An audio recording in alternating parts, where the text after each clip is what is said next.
महापालिकेच्या सभेत आज 8 स्वीकृत नगरसेवकांची नियुक्ती केली गेली।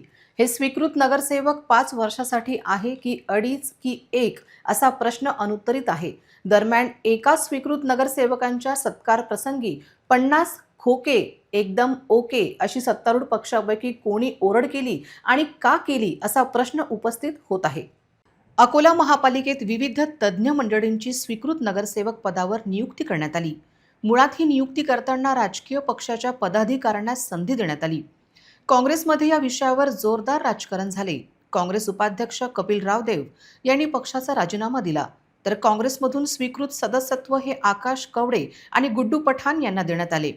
वंचितने माहेश्वरी समाजाचे नेते व प्रख्यात बिल्डर सुनील इन्नानी यांना स्वीकृत नगरसेवक केले, तर भाजपने ॲडव्होकेट गिरीश गोखले यांना पुन्हा संधी दिली। त्याचबरोबर ॲडव्होकेट देवाशिष काकड आणि चंदा शर्मा या भाजपच्या नेत्यांना भाजपने स्वीकृत सदस्यत्व दिले। त्याचबरोबर शहर सुधार आघाडीला पाठिंबा देणाऱ्या सुनील मेश्राम यांना ते महापालिका निवडणुकीत पडल्यानंतर त्यांना स्वीकृत नगरसेवक म्हणून घेतले गेले। स्वीकृत नगरसेवकांचा महापौर शारदा खेडकर यांनी गुलाब पुष्प देत सत्कार केला।